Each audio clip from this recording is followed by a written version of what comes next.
Hello guys, our topic for today is about tension members.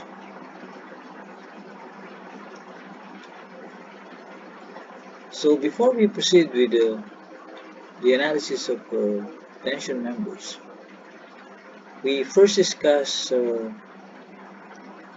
few things about steel properties. So in the screen you will see a stress strain relation graph based on a coupon test of a steel material in tension, and of which the values of Fy and Fu were taken uh, by determining the elastic limit and the highest point along the strain hardening curve. So for your Fy, which is defined as the yield strength of your steel, the region in which your yield strength is actually measured is approximately just above the proportional limit and below the elastic limit. So somewhere here uh, is where your yield strength is defined. Okay?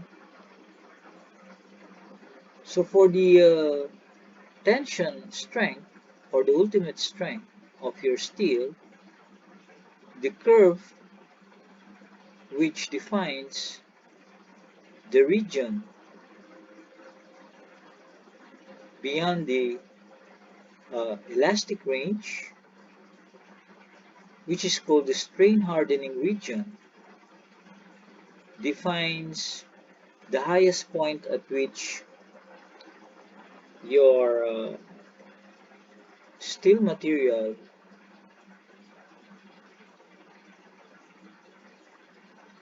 resists tension, so which is at this point.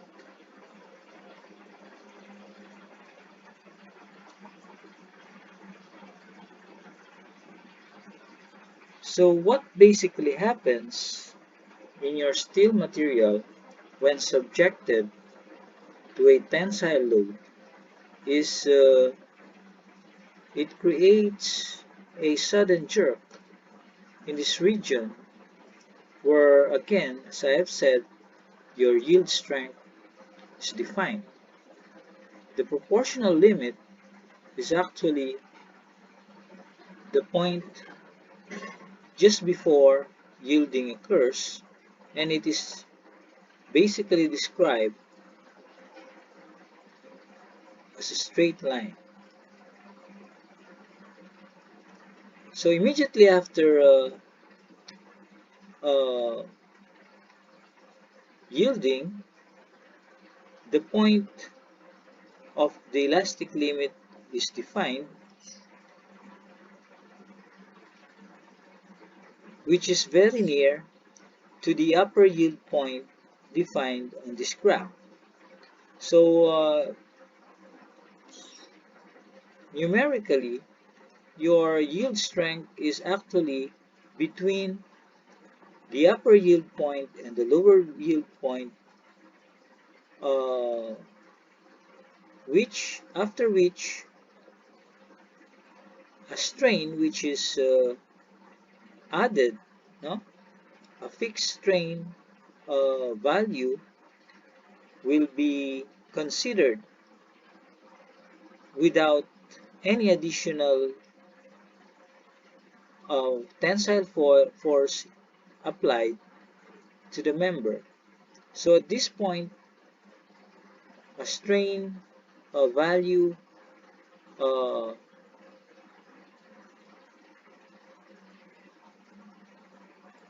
will increase even without the application of a tensile load. So after the plastic, okay, the plastic or the inelastic strain, your steel material will start to harden because the crystalline structure will begin to dislocate or to move. And since this crystalline structure is very, very small, interlocking of such particles, the crystalline particles, which are mechanically interlocking with each other, will create additional strength until it reaches its ultimate tension strength, uh, signified by the variable Fu.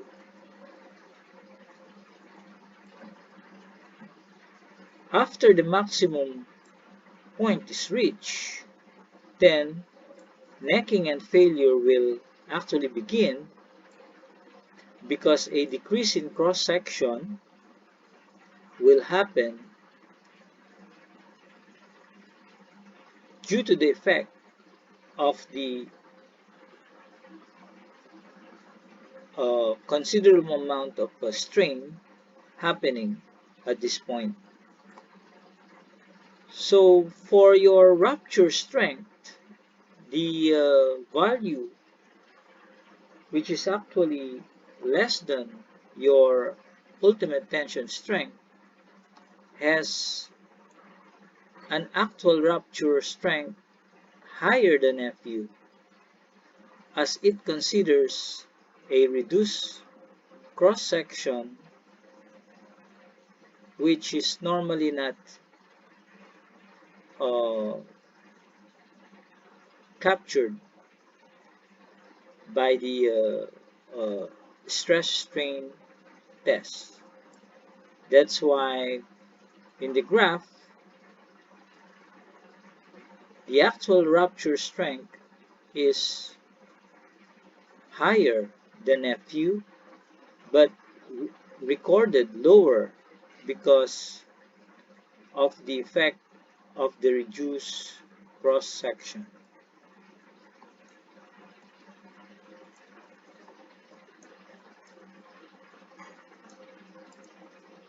For the next figure, the stress-strain relation for mild steel, which is normally an 836 low alloy steel,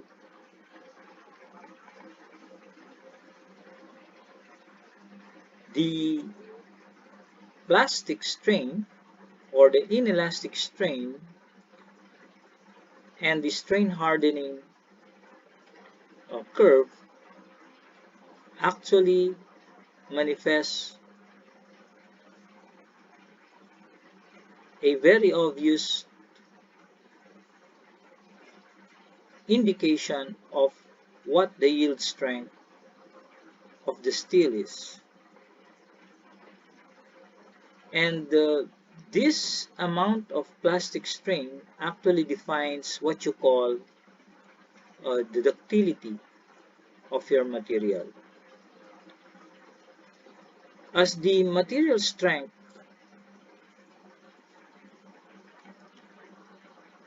Fy increases,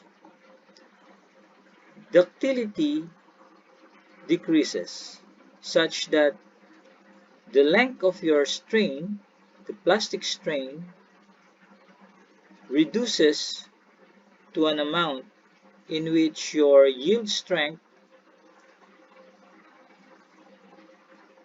does not exhibit any obvious plastic strain here, such that your strain hardening and your uh, yield strength or yield stress is very difficult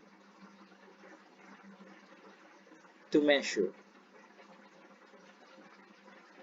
So in this case, the only way on how to deal with such material as far as the yield strength is concerned is to measure a 0.2% offset, which is equivalent to the residual strain, which is permanently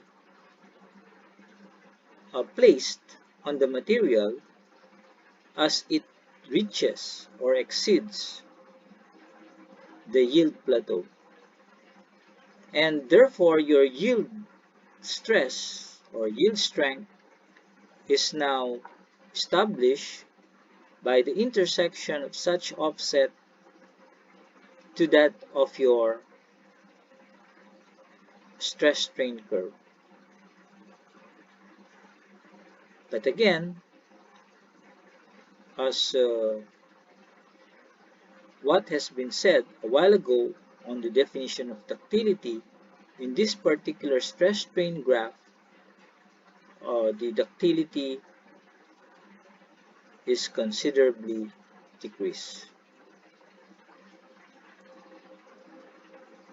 So that's what steel property as far as your yield stress and tension strength gives us when we consider steel as a material. Thank you very much.